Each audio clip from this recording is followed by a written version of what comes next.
स्वागत है आपका हमारे अपने YouTube चैनल कुरुक्षेत्र क्लासेस में। तो हम लोगों का इंग्लिश का सेशन चल रहा था। हम लोगों ने पिछली क्लासेस में नाउन टॉपिक अपना स्टार्ट किया था और नाउन के यूज़ तक आए थे। तो एक बार हम लोग पिछले क्लास का रिवीजन करते हैं, उसके बाद आज जानेंगे कि आगे हम लोगों को क्या पढ़ना है। तो पिछले क्लासेस में हम लोगों ने देखा था कि नाउन यूज़। तो नाउन के मैंने आपको यूज़ बताए थे कि दो टाइप से होते हैं। एक होता है सब्जेक्टिव, एक होता है सब्जेक्ट के तौर पे, और दूसरा होता है ऑब्जेक्ट के तौर पे। ठीक है, कल आई थिंक आपको यहाँ तक समझ आ गया होगा। कल हम लोगों ने सबसे पहले नाउन के आइडेंटिफिकेशन जानी थी, फिर नाउन क्या है, कैसे होता है, ये जाना था, फिर नाउन कहाँ पे यूज़ होता है, ये जाना था।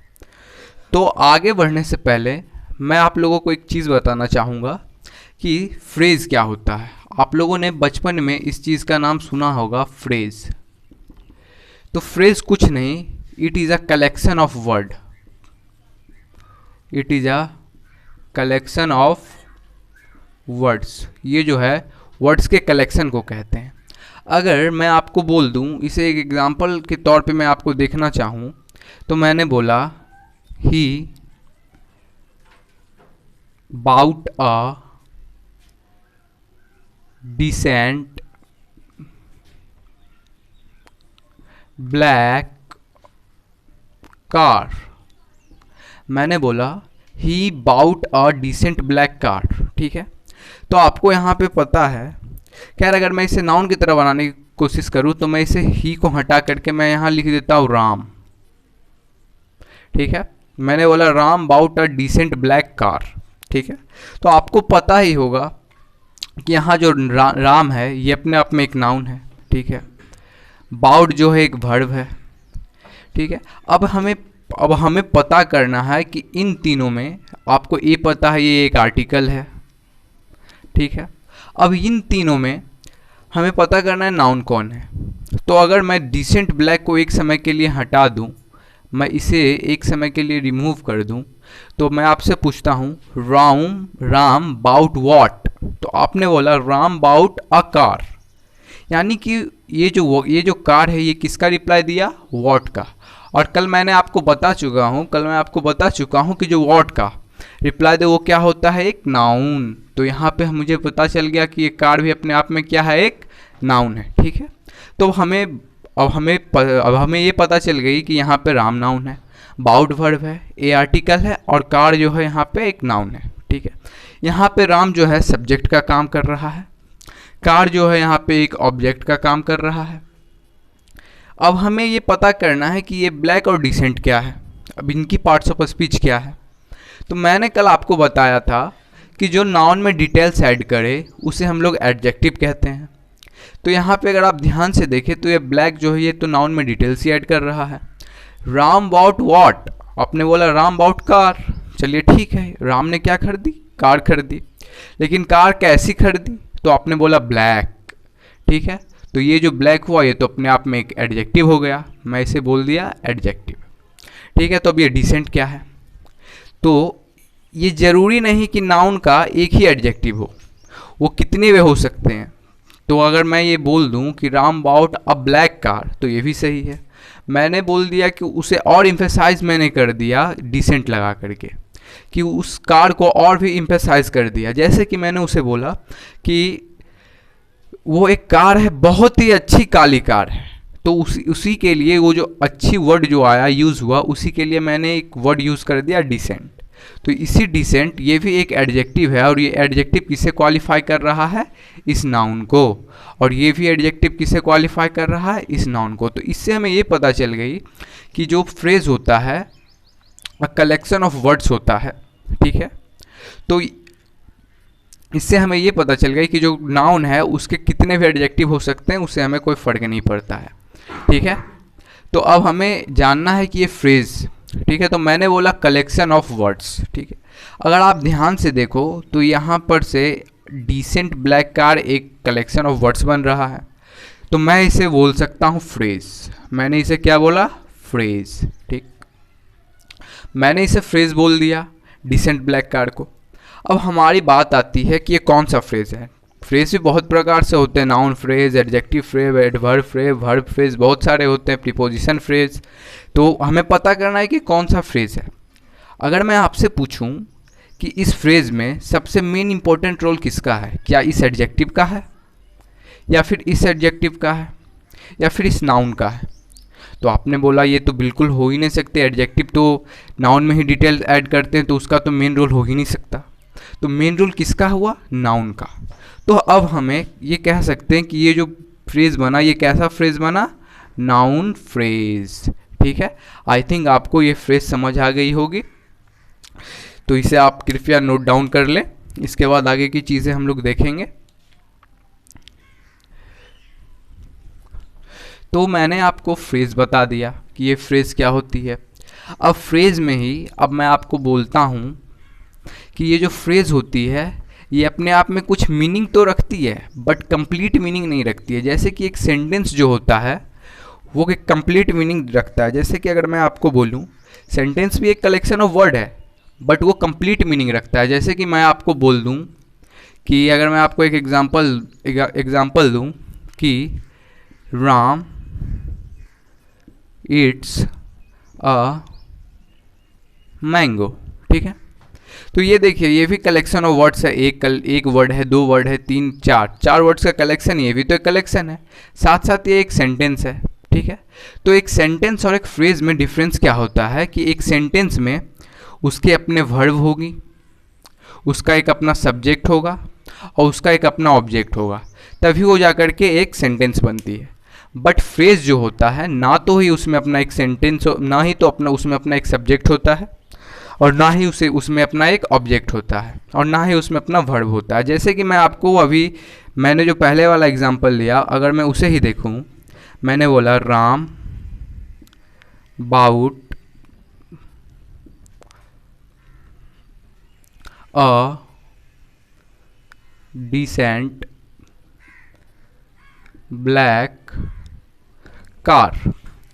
तो आपने बोला कि यहाँ पे तो फ्रेज ये डिसेंट ब्लैक कार है, ठीक है, लेकिन क्या ये कंप्लीट मीनिंग दे रही है? क्या इसमें कोई वर्ब आपको दिख रहा है? तो आपने बोला बिल्कुल भी नहीं। क्या इसका कोई सब्जेक्ट है? तो बिल्कुल भी नहीं। क्या इसका कोई ऑब्जेक्ट है? तो बिल्कुल भी नहीं। तो मैं ये कह सकता हूँ कि जो फ्रेज होती है इसमें कुछ मीनिंग तो होता है, some meaning, but not complete meaning. मतलब कुछ मीनिंग होगी लेकिन कंप्लीट मीनिंग नहीं होगी। ओके, तो ये हम लोग जान गए कि फ्रेज क्या है। अब दूसरी बात कि इन फ्रेज की हमें नाउन में ज़रूरत क्या पड़ी और इसे हम नाउन फ्रेज क्यों कह दिए। अगर मैं आपको बोलूं कि आपको यहाँ पे आपको पता है कि ये जो राम है ये अपने आप में एक नाउन हुआ क्योंकि ये व्हाट का रिप्लाई दे रहा, हु का रिप्लाई दे रहा है, हु का रिप्लाई दे रहा है, तो ये अपने आप में एक नाउन हुआ। बाउट यहाँ पे अपने आप में एक वर्ब हुई, ये अपने आप में एक आर्टिकल हुआ और डिसेंट ब्लैक कार अपने आप में एक फ्रेज हुई। मैंने इसे नाउन फ्रेज बोला। तो नाउन फ्रेज की आइडेंटिफिकेशन मैंने आपको नाउन में ही बता दी थी कि नाउन की आइडेंटिफिकेशन व्हाट से, हु से हो सकती है। इन ऑब्जेक्ट केस में हुम से होता है। तो अगर मैं आपको बोलूं कि राम बॉट वॉट, अगर मैं आपसे पूछूं कि राम बॉट वॉट, तो आपने बोला अ डिसेंट ब्लैक कार। मैंने सिर्फ कार ना बोल के मैंने बोला a decent black car. Okay, तो यहाँ पे ये पूरा जो सेंटेंस है, ये पूरा जो आपका एक फ्रेज बने, ये भी व्हाट की रिप्लाई दी और जो व्हाट का रिप्लाई देता है वो क्या होता है, नाउन। तो मैं इसे कह सकता हूँ नाउन फ्रेज। ठीक है, तो हमें इसे नाउन में जानने की ज़रूरत इसलिए थी क्योंकि ये आगे चल के बहुत ही इंपॉर्टेंट रोल करने वाला है फ्रेज। जैसे कि मैंने कल आपको बता दिया था कि नाउन जो भी होता है वो नाउन का जो यूज़ होता है वो एज अ सब्जेक्ट और एज अ ऑब्जेक्ट होता है। अगर मैं आपको कह दूं कि नाउन का जो ऑब्जेक्ट और सब्जेक्ट होता है वो तो वर्ब का ही होता है, आपने बोला बिल्कुल। जैसे मैंने बोला कि राहुल लाइक्स रानी, मैंने आपको ये बोल दिया कि राहुल लाइक्स रानी, ठीक है। तो मैंने बोला कि हु लाइक्स रानी, आपने बोला राहुल। चलिए ठीक है, राहुल तो यहाँ एक नाउन हो गई। मैंने बोला राहुल लाइक्स हूँ, आपने बोला रानी, रानी भी अपने आप में एक नाउन हो गया। मैंने पूछा कि इस तीनों में इनकी पार्ट्स ऑफ स्पीच क्या है, तो आपने बोला ये नाउन है, ये लाइक्स अपने आप में एक वर्ब है, और ये रानी भी नाउन है। और मैंने आपसे पूछा इसमें सब्जेक्ट कौन है, तो आपने बोला कि ये राहुल जो है ये सब्जेक्ट हुआ क्योंकि वर्ब से पहले आ रहा है, और ये ऑब्जेक्ट हुआ क्योंकि ये वर्ब के बाद आ रहा है, ठीक है। यहाँ तक तो हम लोग कल जान ही चुके थे। बट अगर मैं क्या कह दूँ कि ये तो मैंने कल जो बोला कि नाउन जो है यूज़ होता है सब्जेक्ट और ऑब्जेक्ट, बट ये वर्ब का सब्जेक्ट ऑब्जेक्ट हुआ। अगर मैं कहता हूँ कि नाउन की जो यूज़ हैं, ठीक है, इसे मैं यहाँ से मिटा देता हूँ, ये फ्रेज़ का है। अगर मैं कह दूँ कि नाउन का जो यूज़ है दूसरा, वो है प्रीपोजिशन, प्रीपोजिशन का ऑब्जेक्ट। मैं अगर ये बोल दूँ कि प्रीपोजिशन का ऑब्जेक्ट भी नाउन यूज़ होता है, तो आप कैसे, आप बोलोगे ये कैसे? तो चलिए इसे एग्जाम्पल के थ्रू समझने की कोशिश करते हैं। मैंने बोला ही वेंट होम, या फिर मैं इसे ऐसे कर लेता हूँ, ही वेंट रानी। मैंने ये बोला ही वेंट रानी, ठीक है। या फिर ही को हटा करके एक नाउन ही लिख लेते हैं, राम वेंट रानी, ठीक है। तो मैंने ये बोला कि राम वेंट रानी। तो इसमें आपको पता है कि राम जो है एक नाउन है, वेंट अपने आप में वर्ब है, और रानी अपने आप में नाउन है। तो अगर मैं कह दूं, मैंने बोला ये नाउन है, ये वर्ब है, ये भी एक नाउन है, बट क्या ये एक सेंटेंस जो है ये कंप्लीट मीनिंग दे रहा है? मैंने बोला राम वेंट रानी, आपने बोला बिल्कुल नहीं, कुछ अधूरा लग रहा है, कुछ इलॉजिकल लग रहा है। तो इसे करेक्ट करने के लिए हमें किसका सहारा लेना पड़ा? प्रीपोजिशन का। तो यहाँ पे प्रीपोजिशन मैं एक यूज़ कर लेता हूँ टू, जो कि अपने आप में क्या होता है? एक प्रीपोजिशन, ठीक है। अब आप ये बताइए कि अगर मैं ये प्रीपोजिशन यूज़ नहीं करता तो ये जो वेंट वर्ब है क्या इस रानी को क्वालिफाई कर पाता? ये जो रानी जो ऑब्जेक्ट है, यहाँ पे रानी एक ऑब्जेक्ट है, यहाँ राम अपने आप में एक सब्जेक्ट हुआ, ठीक है, और ये सब्जेक्ट जो ये वर्ब की हुई, तो ये क्या ये जो वेंट वर्ब, ये जो वेंट है, ये रानी को क्वालिफाई कर लेता? क्योंकि हमें पता है कि वर्ब के बाद तो तुरंत आना चाहिए ऑब्जेक्ट, लेकिन यहाँ पर तो प्रीपोजिशन आ गया। तो हमें ये दिक्कत आ गई कि ये जो रानी, ये जो नाउन, ये रानी नाउन जो है, जो कि ऑब्जेक्ट का काम कर रही है सेंटेंस में, वो वर्ब को क्वालिफाई नहीं कर पा रही है। तो उस सेंटेंस को करेक्ट करने के लिए हमें प्रीपोजिशन का सहारा लेना पड़ा। तो अगर मैं कह दूं कि इस प्रीपोजिशन के बिना इस सेंटेंस की कोई वैल्यू ही नहीं थी, तो और ना ये रानी जो है ये ऑब्जेक्ट जो ये क्वालिफाई भी नहीं कर पा रहा था सेंटेंस को, तो ये मैं कह सकता हूँ कि इस प्रीपोजिशन के आने के कारण ये जो रानी है ये क्वालिफाई कर गया। और तो इसे मैं कह सकता हूँ कि ये जो रानी है ये ऑब्जेक्ट हुई, और ये किस चीज़ का ऑब्जेक्ट हो गई? प्रीपोजिशन का, ना कि एक वर्ब का। तो इसलिए मैंने कहा कि जो भी प्रीपोजिशन होता है, नाउन जो भी होता है, नाउन जो होता है वो तो एज अ सब्जेक्ट भी यूज़ होता है, एज अ ऑब्जेक्ट होता है ऑफ वर्ब। मैंने बोला ऑफ वर्ब, ठीक है। सब्जेक्ट ऑब्जेक्ट ऑफ वर्ब भी होता है, साथ ही साथ प्रीपोजिशन का ऑब्जेक्ट भी होता है, जिसे मैंने यहाँ पे एग्जाम्पल के थ्रू आपको समझाने की कोशिश की। आई होप आपको ये समझ आया हो। आगे देखते हैं। ये थी हमारी नाउन के यूजेस, ठीक है। तो अब हम लोग जानेंगे नाउन कंपाउंड। नाउन कंपाउंड आप लोगों ने बचपन में पढ़ा ही होगा, काफ़ी आप लोग होशियार रह चुके होंगे बचपन में, आई होप, ठीक है। तो आइए अब हम लोग जानते हैं नाउन कंपाउंड, ठीक है। तो ये नाउन कंपाउंड क्या होता है? तो अगर मैं इसका एक स्ट्रक्चर तैयार करने की कोशिश करूं, तो एक आपको पहले दिखेगा नाउन, फिर आपको एक दिखेगा नाउन,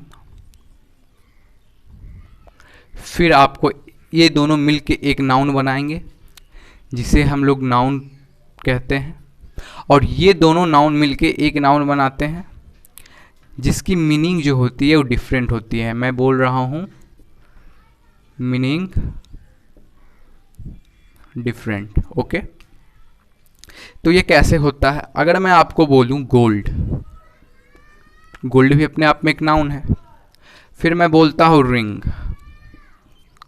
ठीक है, रिंग भी अपने आप में एक नाउन है, गोल्ड भी अपने आप में एक नाउन है, रिंग भी अपने आप में नाउन है, और ये मिलके बनाता है क्या?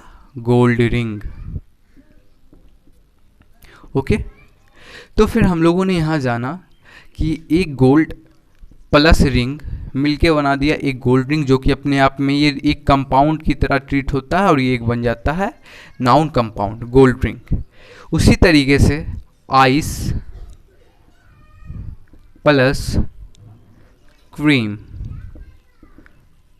बचपन में आप लोग खाए होंगे आइसक्रीम। ओके,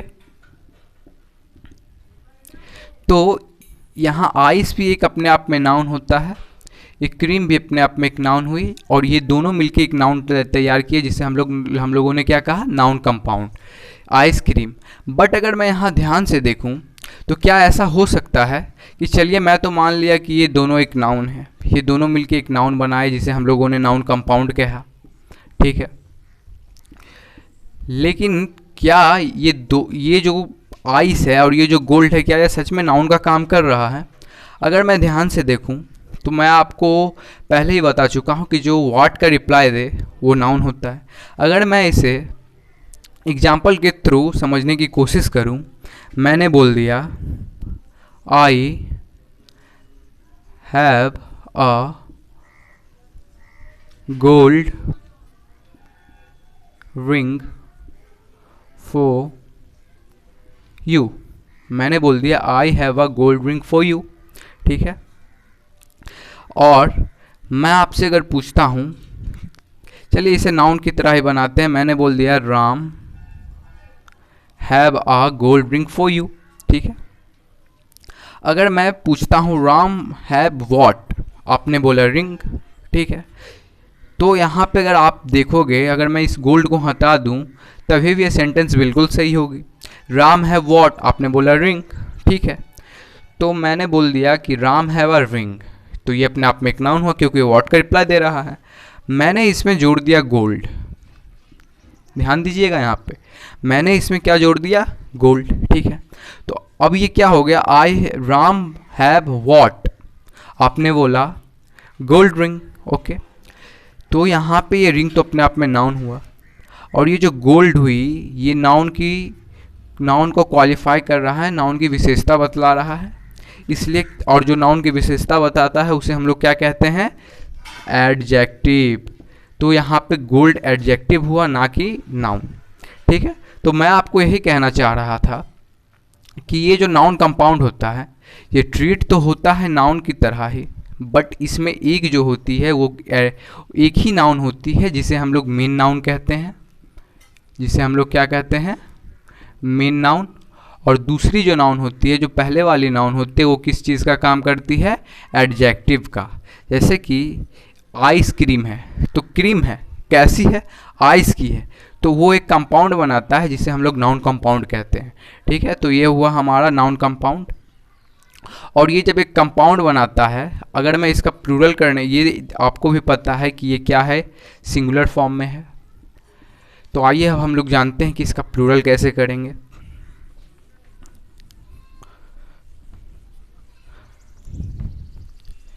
ठीक है, अगर मैं आपको बोलता हूँ कि ये जो गोल्ड रिंग है ये तो सिंगुलर फॉर्म में है, मैं बोलूँ कि इसका प्लूरल कैसे किया जाए, तो मैं आपसे पूछूं कि इसमें मेन नाउन कौन सा है? आपने बोला रिंग, चलिए ठीक है, मैंने बोल दिया रिंग यहाँ पे क्या है? मेन नाउन है, ओके। उसके बाद अगर मैं यहाँ गोल्ड की पार्ट्स ऑफ स्पीच देखने की कोशिश करता हूँ तो ये है एडजेक्टिव, ये क्या है? एडजेक्टिव। और यहाँ रिंग अपने आप में क्या है? Main noun, okay. यहाँ तक तो हम लोग समझ गए। उसके बाद और ये अपने आप में एक कंपाउंड तैयार करता है जो कि है गोल्ड रिंग, जो कि क्या होता है, एक सिंगुलर कंपाउंड है। ठीक है, उसके बाद अगर मैं इसके प्लूरल को करने की कोशिश करता हूँ तो क्या मैं इसका प्लूरल ये बना दूँ, गोल्ड रिंग्स, या मैं इसका प्लूरल ये बना दूँ, गोल्ड रिंग्स, या मैं इसका प्लूरल ये बना दूँ, गोल्ड रिंग्स। ओके, यहाँ पे हम इसके प्लूरल 3 टाइप से बना सकते हैं, बट इसमें सही कौन सा है हमें ये देखना है। तो सबसे पहले मैंने आपको बताया कि ये जो एक होता है ये एडजेक्टिव होता है और ये एक जो होती है मेन नाउन होती है। ओके, तो क्या आप ज़रा सोच के बताओ कि जो आपकी क्वालिटीज़ की विशेषता बदला है, जो आपकी विशेषता बदला है, क्या हम उसका प्लूरल कर सकते हैं? तो नहीं कर सकते हैं, क्योंकि ये तो आपकी विशेषता बतला रहा है, ये तो क्वालिटीज़ को दिखा रहा है, ना कि नाउन को। और जब भी हम लोग किसी चीज़ का प्लूरल या सिंगुलर करते हैं तो वो हमेशा नाउन का करते हैं। और यहाँ पे नाउन में नाउन कौन सा है, वो रिंग है। तो हमेशा जब भी होगा एडजेक्टिव का प्लूरल कभी पॉसिबल नहीं होता है। मैं बोल दूं कि एडजेक्टिव का प्लूरल कभी पॉसिबल नहीं होता है। जब भी सिंगुलर या प्लूरल होता है तो किसका होता है, मेन नाउन का होता है। सिंगुलर भी होगा मेन नाउन का और प्लूरल भी किसका होगा, मेन नाउन का। ठीक है, तो ये अगर इस तीनों एग्जांपल्स को मैं देखने की कोशिश करता हूँ तो यहाँ पे तो एडजेक्टिव प्लूरल हो गया, इसका मतलब ये एग्जांपल गलत है। यहाँ पे मैं देखने की कोशिश करूँ तो ये यहाँ पे तो चलिए ठीक है, रिंग्स यहाँ पे तो यहाँ भी एडजेक्टिव प्लूरल है, ये भी गलत हो गया। तो हमारे पास क्या बचा कि जो भी एडजेक्टिव होगा वो हमेशा सिंगुलर ही होगा और जो भी नाउन होगा वो सिंगुलर या प्लूरल कुछ भी हो सकता है।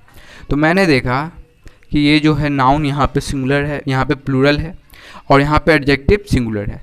तो इसका मतलब ये हमारा एग्जाम्पल बिल्कुल ही सही हुआ। अगर मैं इस एग्जाम्पल के थ्रू आपको समझाने की कोशिश करूँ तो पहले आप इसे नोट कर लीजिए, तब तक मैं देखता हूँ।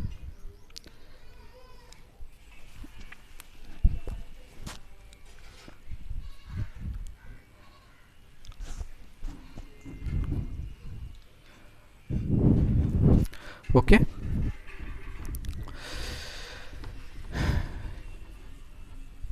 अगर मैं इसे एक एग्जाम्पल के थ्रू आपको दिखाने की कोशिश करूं तो मैंने बोला कि राम हैव या हैज़ ओके टू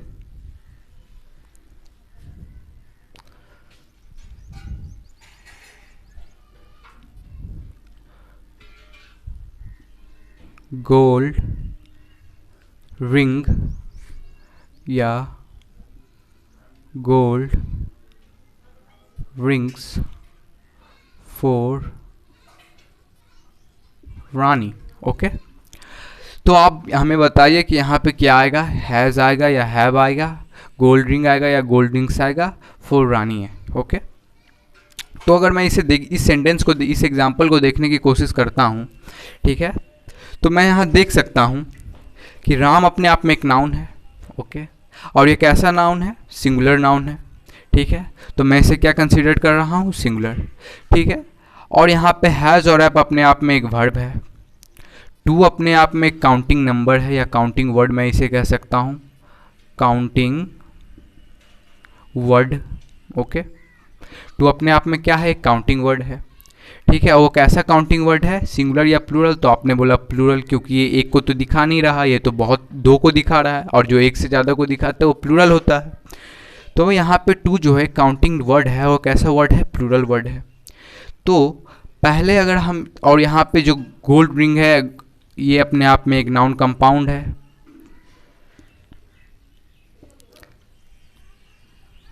ठीक है, तो अगर मैं यहाँ पे देखने की कोशिश करता हूँ तो राम तो एक सिंगुलर हुआ और वर्ब यहाँ पे हैज़ और हैव है, और राम जो है यहाँ पे एक सब्जेक्ट का काम कर रहा है।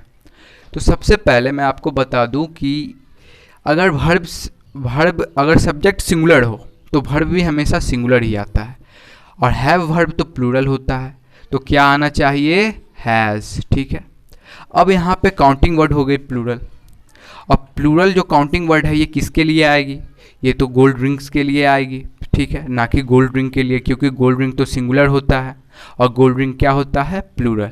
तो क्या आएगा यहाँ पे गोल्ड रिंग, ना कि क्या आएगा, gold ring. Okay, I think ये आपको समझ आया हो इस एग्जांपल के थ्रू।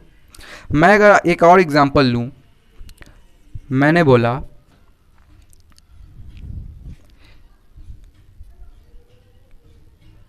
आई वेंट, या फिर मैं इसे ऐसे कर लेता हूं,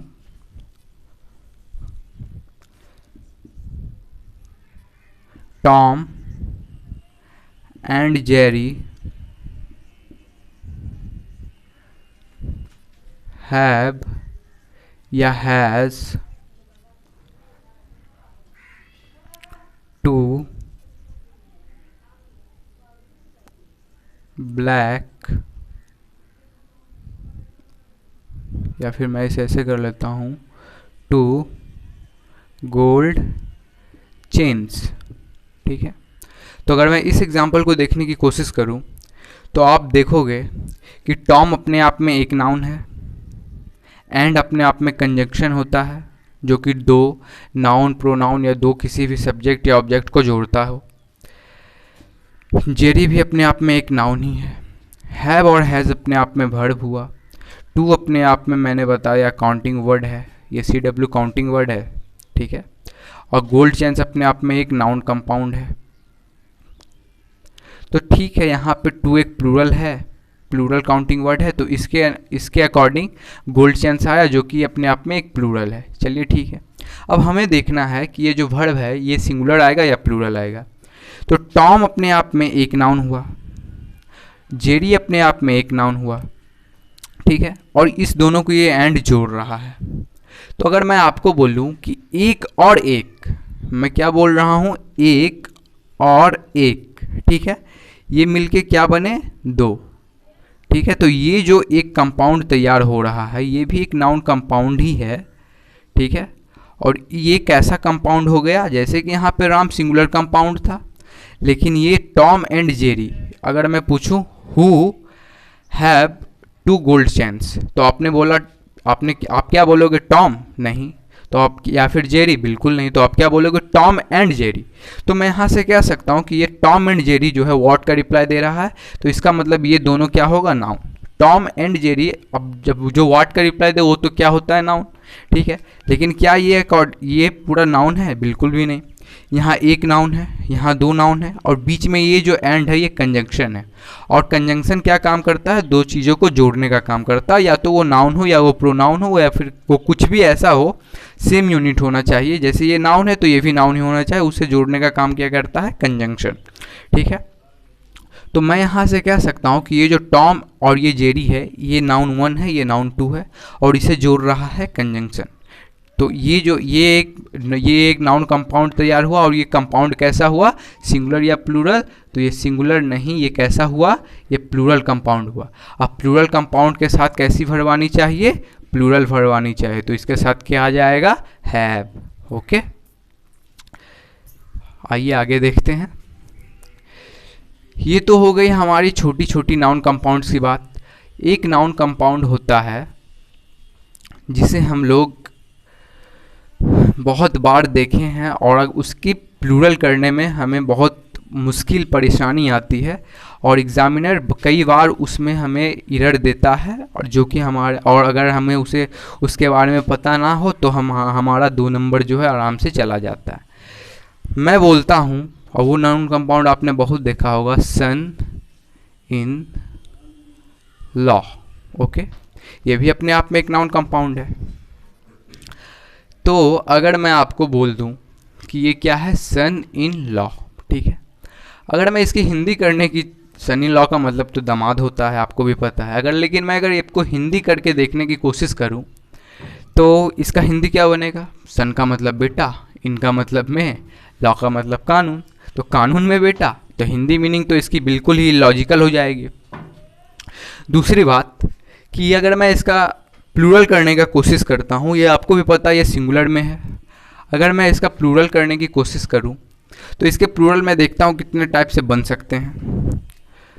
मैंने लिखा सन्स इन लॉ। ओके, इसे ज़रा अच्छे से लिख दूँ। मैंने लिखा सन इन लॉज। मैंने लिख दिया सन्स इन लॉस। ठीक है, ये 3 टाइप से इसका प्लूरल पॉसिबल है, बट इसमें से सही कौन सा है ये हमें देखना है। ठीक है, तो मैंने आपको बताया कि जब भी प्लूरल होता है मेन नाउन का होता है। तो यहाँ पे मेन नाउन सन है, यहाँ पे मेन नाउन क्या सन है या लॉ है या फिर इन है। तो अगर मैं आपको बताऊं तो सबसे पहले इन तो अपने आप में क्या है, एक प्रीपोजिशन है। ठीक है, और मैं आपको फ्रेज में बता चुका हूं कि प्रीपोजिशन के बाद ठीक प्रीपोजिशन का ऑब्जेक्ट होता है। तो ये तो हो गया हमारा ऑब्जेक्ट लॉ, क्योंकि अगर सन है, सन इन लॉ है, और अगर प्रीपोजिशन के बिना अगर बात किया जाए तो बिल्कुल ये अनऑथेंटिक मीनिंग देगा, क्योंकि प्रीपोजिशन जो होता है वो क्या होता है, वो चीज़ों को रिलेट करने का काम करता है। तो ये जो है लॉ को किससे रिलेट कर रहा है, सन से। तो हमें ये पता है कि प्रीपोजिशन अपने बाद ठीक अपना ऑब्जेक्ट लेती है। तो ये तो लॉ इसका हो गया प्रीपोजिशन का ऑब्जेक्ट। तो बचा क्या, सन। तो क्या सन अपने आप में मेन नाउन है? तो हाँ बिल्कुल, सन जो है अपने आप में एक मेन नाउन हुआ। और हमें पता है कि जब भी हम सिंगुलर या प्लूरल करते हैं तो हमेशा किसका, मेन नाउन का करते हैं। क्योंकि मैं तो आपको पहले ही बता चुका कि अगर ये जो इन है ये तो अपने आप में एक प्रीपोजिशन है, और प्रीपोजिशन ठीक अपने बाद अपना ऑब्जेक्ट लेते हैं। ये बात को आप हमेशा याद कर लेना। ये प्रीपोजिशन हमेशा अपने बाद प्रीपोजिशन अपने बाद, मैं इसे लिख देता हूँ, अपना ऑब्जेक्ट लेती है। ठीक है, और ये ऑब्जेक्ट कुछ भी, नाउन प्रोनाउन कुछ भी हो सकता है। तो हमें ये पता चल गया कि यहाँ पे जो सन है ये क्या है, मेन नाउन है। तो अगर मैं इसके प्लूरल करने की कोशिश करूँ तो ऑब्जेक्ट की तो प्लूरल होगा नहीं। तो सबसे पहले ये वाला तो चला गया। दूसरा ये भी, इसमें तो चलिए इसमें सन्स का तो प्लूरल किया, लेकिन इसमें लॉज का प्लूरल क्यों किया भाई, तो ये भी गलत हो गया। तो हमारे पास इसके प्लूरल करने का बस एक ही रास्ता बचा कि मेन नाउन को हमें प्लूरल करना होगा, लेकिन उसके लिए हमें मेन नाउन को पहचानना होगा कि मेन नाउन कौन सा है। तो इसमें हम लोगों ने देखा कि सन जो है हमारा मेन नाउन है, तो उसका प्लूरल किया। तो उस हिसाब से ये जो एग्जाम्पल हुई हमारी सन्स इन लॉ, ये बिल्कुल भी सही हुई, और यही हमारा सही होता। और एग्जामिनर क्या करता है, वो कुछ नहीं, इसके जगह पे यहाँ पे लॉ लिख देगा, लॉज को लिख देगा, जिसमें कि जिसे पता नहीं होगी तो वो आराम से इसे टिक करके आ जाएगा। क्योंकि हम लोग बचपन से ही पढ़ते आ रहे हैं कि हमेशा, जैसे कि अगर कार का प्लूरल करना है तो कार्स होती है, लेकिन ऐसा बिल्कुल नहीं होता। यहाँ पे हमेशा कार तो अपने आप में एक मेन नाउन होता है, कार तो अपने आप में मेन नाउन होता है, और हम तो मेन नाउन का प्लूरल करते हैं। तो क्यों ना वही कॉन्सेप्ट को हमें यहाँ, उसी कॉन्सेप्ट को तो हमें यहाँ लगाना होता है। बट इस केस में बस हमें ये ध्यान रखनी है कि कौन सा नाउन है और कौन सा प्रीपोजिशन और कौन सा ऑब्जेक्ट, इस चीज़ को हमें देखना होता है। तो आई होप आपको ये समझ आ गई होगी। तो कृपया इसे नोट डाउन कर लें।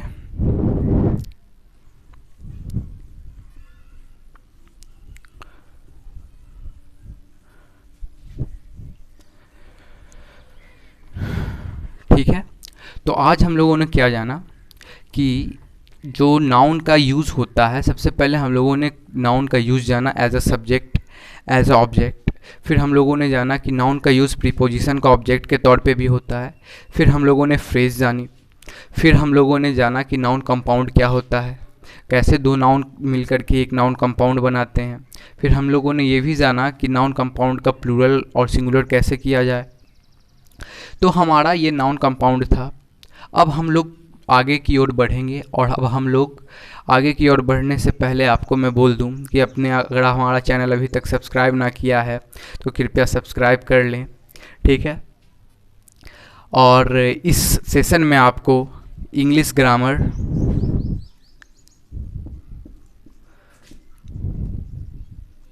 एकदम बेसिक टू एडवांस, एकदम बेसिक टू एडवांस। एक बार अगर आप पढ़ लो तो आराम से आपको कोई भी कॉम्पिटिटिव एग्ज़ाम्स में दोबारा पढ़ने की ज़रूरत ना है। साथ ही साथ वोकैब्स विथ प्रैक्टिस सेशंस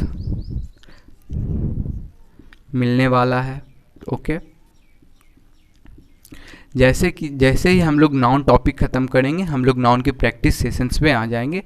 हम और उसमें हम लोग लगभग वही 50-60 क्वेश्चंस एकदम नाउन के, जो कि PYQ यानी कि प्रीवियस ईयर क्वेश्चंस होंगे हमारे, जो कि SSC, CGL, बैंकिंग सब में पूछी गई होंगी, वो क्वेश्चंस हम लोग प्रैक्टिस करेंगे। ठीक है, और साथ ही साथ जैसे हम लोगों का ग्रामर ख़त्म होता है, या फिर मैं देखूंगा कि बीच बीच में आप लोगों के लिए वोकैब्स की जो वीडियो हैं विथ रूट मेथड्स, बहुत ही अच्छे से वोकैब्स करेंगे। और ये सारे एग्ज़ाम्स के लिए वोकैब्स जो है एकदम इम्पॉर्टेंट होंगे। और वोकैब्स जो होंगे हम लोगों का कैसे होंगे, रूट मेथड से।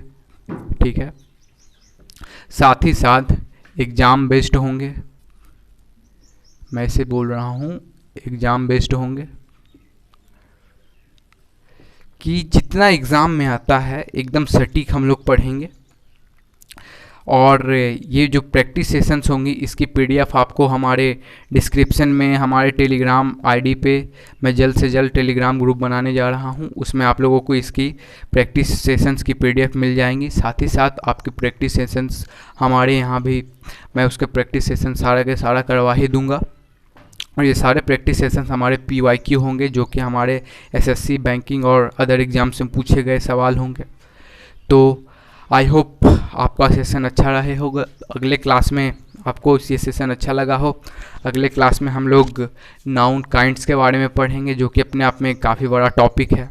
उसके बाद नाउन काइंड्स ख़त्म करने के बाद हम लोग नाउन के टाइप्स पढ़ेंगे। नाउन टाइप्स में हम लोग पढ़ेंगे काउंटेबल नाउन, अनकाउंटेबल नाउन। ठीक है, तो तब तक के लिए थैंक यू। और चैनल वीडियो को शेयर करें, लाइक करें, सब्सक्राइब करें। Thank you.